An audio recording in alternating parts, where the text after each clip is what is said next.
खुद को क्षत्रिय साबित किए बगैर राज्याभिषेक संभव नहीं, ये शिवाजी महाराज खूब जानते थे। उस समय यह माना जाता था कि परशुराम ने पृथ्वी के समस्त क्षत्रियों का खात्मा कर दिया है तथा अब पृथ्वी पर कोई क्षत्रिय नहीं बचा। इसलिए अब इस पूर्वाग्रह को झूठा साबित कर शिवाजी महाराज को खुद को क्षत्रिय घोषित करना था।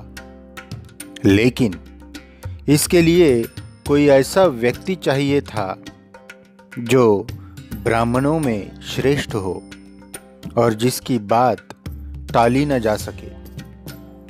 काशी के गागा भट्ट ऐसे ही व्यक्ति थे जो हिंदू धर्मशास्त्र, हिंदू तत्वज्ञान के प्रकांड पंडित के तौर पर प्रसिद्ध थे।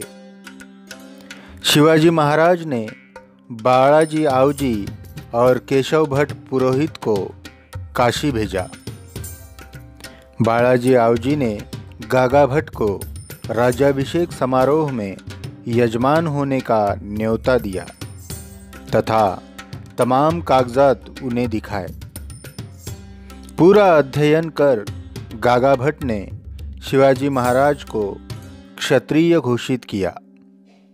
इस तरह प्रभु रामचंद्र के शिशोदिया वंश में ही शिवाजी महाराज का जन्म हुआ, ये साबित हो गया और शिवाजी महाराज क्षत्रिय होकर श्री राम के ही वंशज है, ये भी कहा गया।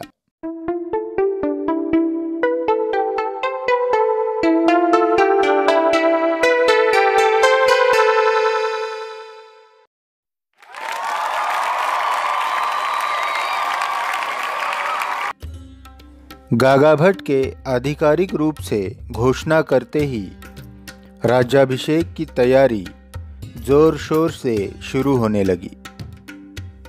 खुद शिवाजी महाराज ने चिपळूण जाकर परशुराम की पूजा की और प्रतापगढ़ पर अपनी कुल स्वामिनी माँ तुलजा भवानी को 1.25 मन सोने की छतरी अर्पण की।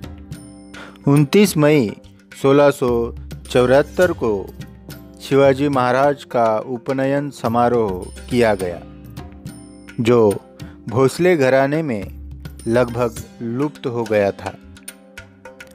इसी वक्त तुलादान भी किया गया।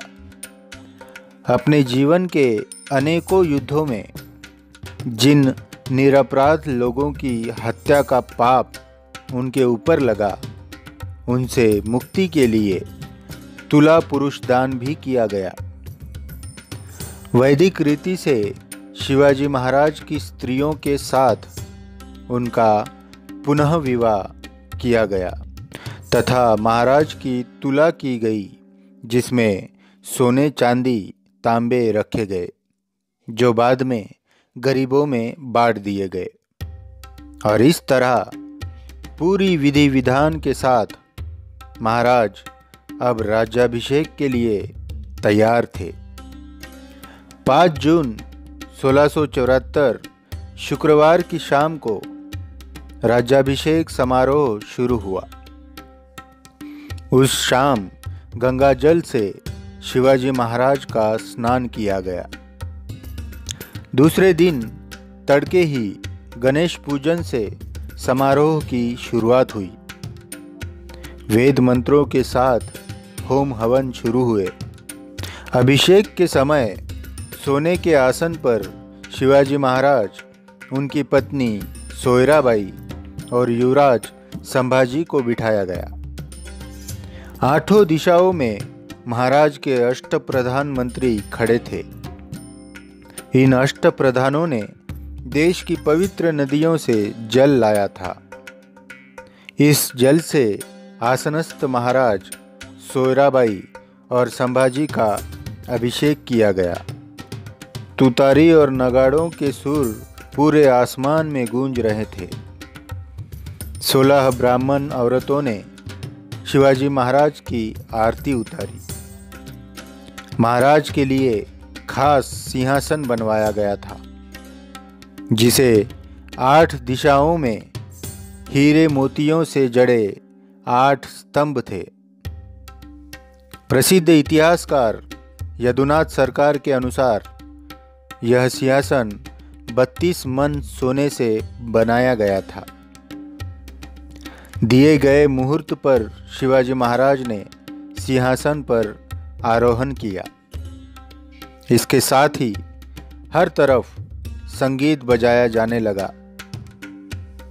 स्वराज्य के सारे किलों से एक ही समय तोहफें चलाई गई और गांव-गांव, शहर-शहर दवंडी देकर लोगों को कहा गया कि शिवाजी महाराज का राज्याभिषेक हुआ है तथा वे अब हमारे राजा है। खुद गागा भट्ट ने मोतियों से जड़ा मुकुट शिवाजी महाराज को पहनाया। ये नज़ारा देखने लायक था। स्वराज्य के इतिहास का यह स्वर्णिम क्षण था। शिवाजी महाराज सिंहासन पर आसनस्थ थे और उनके एक पायदान नीचे युवराज संभाजी महाराज, खुद गागा भट्ट, पंतप्रधान मोरोपंत पिंगड़े बैठे थे। अन्य मंत्री तथा अधिकारी उन्हें दी गई जगहों पर खड़े थे। सुबह 10 बजे तक ये सारा समारोह खत्म हो गया। समारोह के बाद शिवाजी महाराज ने डच, फ्रेंच और अंग्रेज़ों के वकीलों को निमंत्रित कर उन्हें भी बख्शीश देकर पुरस्कृत किया गया। राज्याभिषेक के बाद महाराज को सोने से अलंकृत एक हाथी पर बिठाकर जुलूस निकलवाया गया। स्वराज्य के सरनोबत हंबीरराव मोहिते खुद हाथी चला रहे थे। यह अद्भुत दृश्य देखकर जनता रास्ते में महाराज पर फूलों का वर्षाव कर रही थी। प्रजा के लिए आज का दिन दिवाली जैसा ही था। राज्याभिषेक समारोह में और उसके उपरांत भी शिवाजी महाराज ने बहुत सारा दान धर्म किया और ये दान धर्म करीब 12 दिनों तक चला।